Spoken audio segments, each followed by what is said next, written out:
I am Arunachala. Geologists say I am many million years old as the earth. There are others who think I am as old as the universe, as old as time and space. Some of them have come in search of me over the centuries. This is the story of one such person, a 16-year-old boy, when he came here. Who am I? He realized I was he, and he was me.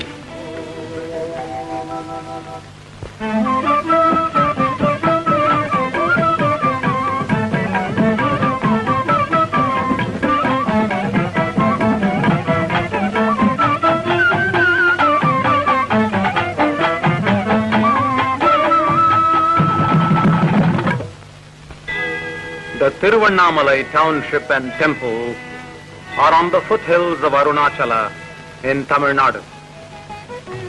On the first day of September in the year of Christ 1896, a 16-year-old boy arrived here. He had come a long way. Arunachala Shiva, Arunachala Shiva.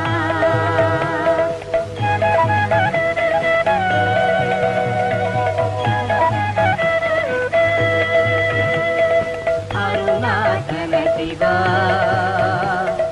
Arunachala Shiva.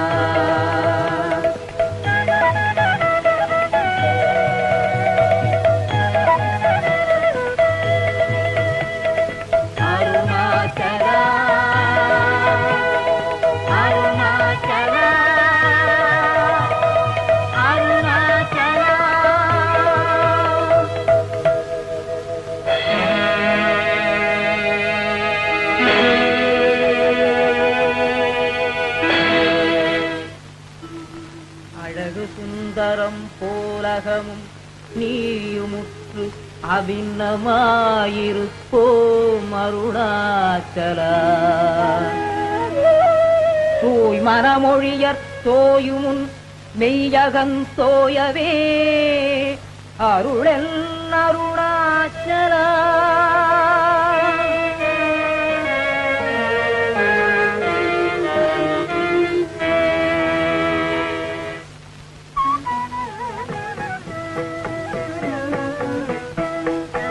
Sitting in meditation in the temple mandap, before long he found it was not all that peaceful around here.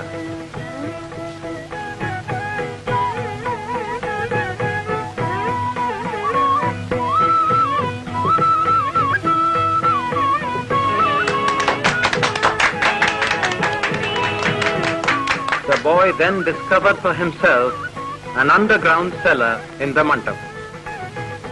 He sat in this dark hole near the lingam, lost in meditation. When people discovered him several weeks later, he was in bad shape physically, with insects feasting on his body. But he still remained in a trance. He then shifted to several corners of the temple, spending some weeks in each place.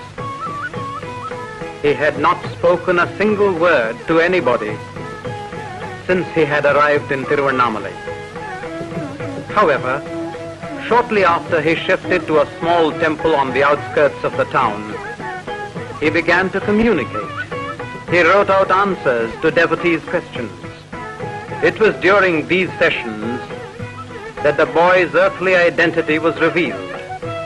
Venkataraman of Tiruchuri village near Madurai. His uncle found his whereabouts and attempted his best to call him back. The reply was implied in the boy's silence. Even as Ardra Darshan was being celebrated in the Shiva temple at Tiruchuri village on 30th December 1879, Venkataraman was born in this modest house.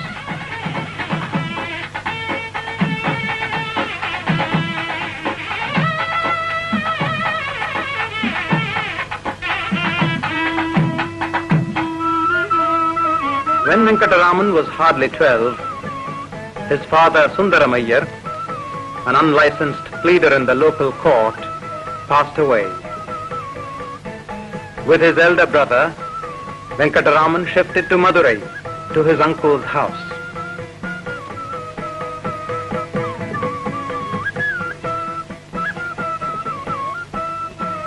He went to the American Mission High School as an average student with no spectacular achievement except as a rough and tough sportsman. One day in 1896, while at home in Madurai, it happened most suddenly. I felt I was going to die. Why I should have so felt cannot now be explained by anything felt in my body. I said to myself mentally, now this has come. What does it mean? What is it that is dying? This body dies. But with the death of this body, am I dead? Is the body I? I feel the full force of my personality and even the sound I within myself, apart from the body. All this flashed before me vividly as living truth. 6 weeks after this death experience, as he calls it, Venkataraman left home, leaving a cryptic note not to search for him. He had dreamt of Arunachala and he wanted to be there, and that is how he had arrived.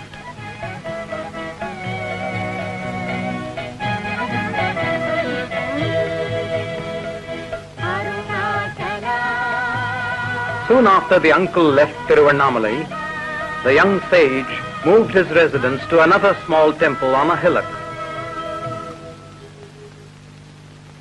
One day, the mother arrived and recognized her child. She remained there for many days, trying to persuade him to come back.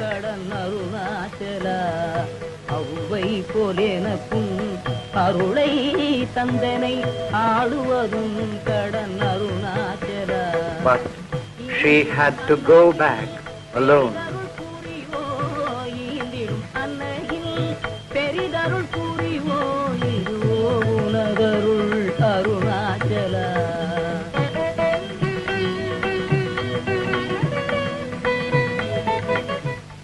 Later, the young sage moved to a tiny cave on the main Arunachala Hill, named after Saint Virupaksha, who had used the cave centuries ago.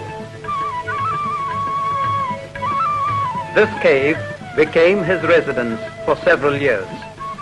His extreme austerity began to attract a considerable following. He knew the hills intimately and spent time in different caves and other parts of the hill.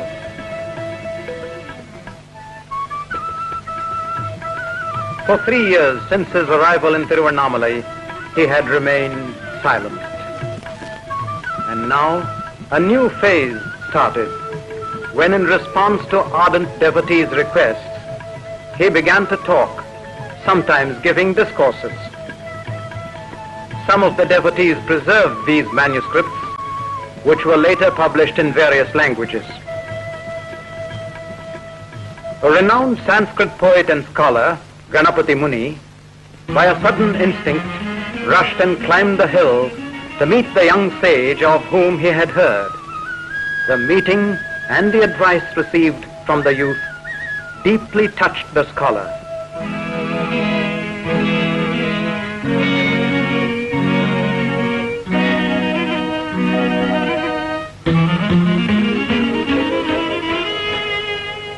It was Ganapati Muni who declared that henceforth the young sage would be known as Bhagavan Sri Ramana Maharshi.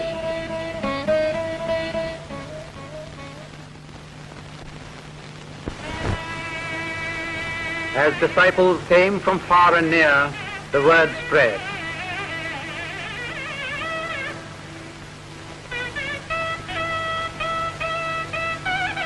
The Maharshi's extraordinary intellectual and spiritual accomplishments were revealed to the world through books in many languages. the Maharshi's mother, Alagammal, left her home and surroundings and came to stay with her ascetic son. The devotees got together and built a small room attached to a cave on a higher point in the hill for the Maharshi.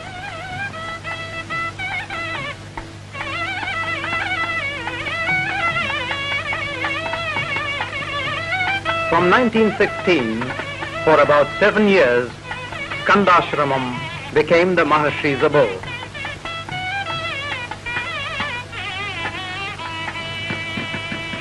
One day, in this ashram room in 1922, the mother was sick. The Maharshi sat by her side the whole day long till the end came. A disciple remarked, "She has passed away."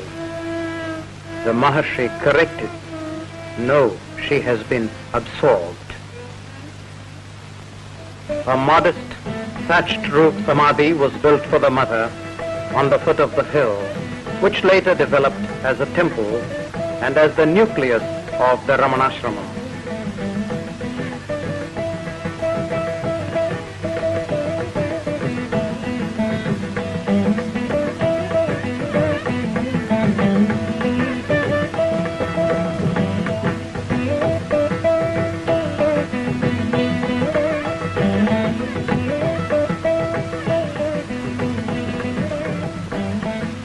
In his eyes, there was no discrimination whatsoever of caste, creed, religion, or race.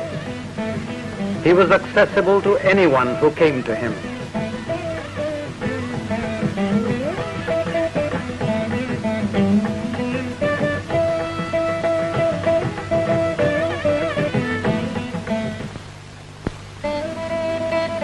Bhagavan Sri Ramana Maharshi's message and teaching is simple and direct. It does, however, need determination and effort. To him, all men are already realized souls.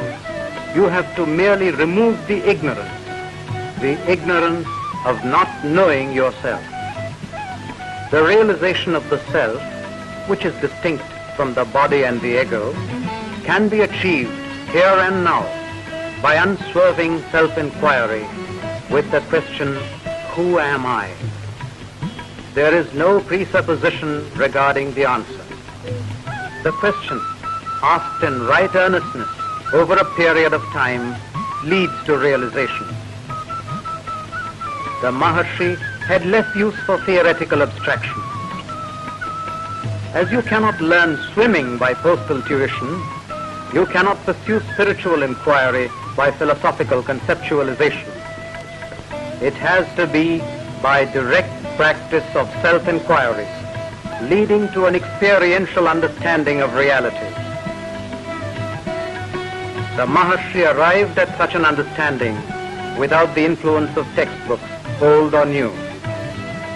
If his teaching was identical with the non-dualistic theories of ancient rishis, it is not because of their influence, but because he discovered them through his own experience.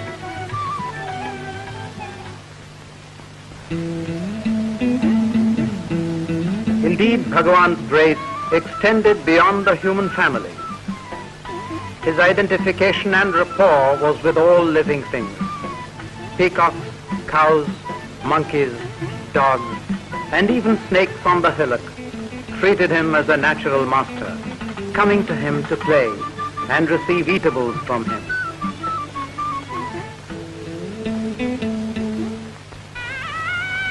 In 1949, the Maharshi's physical condition began to deteriorate. He underwent an operation for tumor, which was found to be malignant. The Maharshi never asked for treatment, but allowed his disciples to have their own way. In spite of excruciating pain, he remained smiling and calm.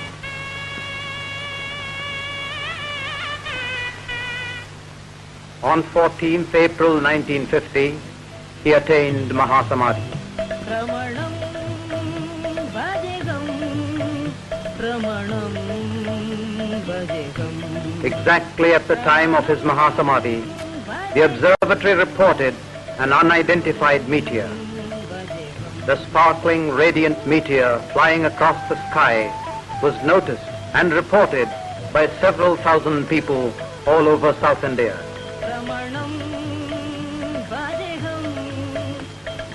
He had laughed and said, "But if you cease to identify yourself with the body and realize the true self, this confusion will vanish. You are eternal, and others also will be found to be eternal. Until this is realized, there will always be grief due to false values." Yet people cried, Ramanam Vadeham, Ramanam Vadeham, Ramanam Vadeham. to his devotees, he is still very much there in the ashram. His presence is deeply felt. Arunachala Shiva, Arunachala Shiva, Arunachala Shiva, Arunachala, Arunachala Shiva, Arunachala Shiva, Arunachala Shiva, Arunachala. கண்ணுக்கு கண்ணாய் கண்ணின்றி காணோனே காணுவதேவர் பார் அருணாச்சல. காந்தமிரும்பு போல் கவர்ந்தேனை விடாமல் கலந்தே நொடிருப்பாய் அருணாச்சல.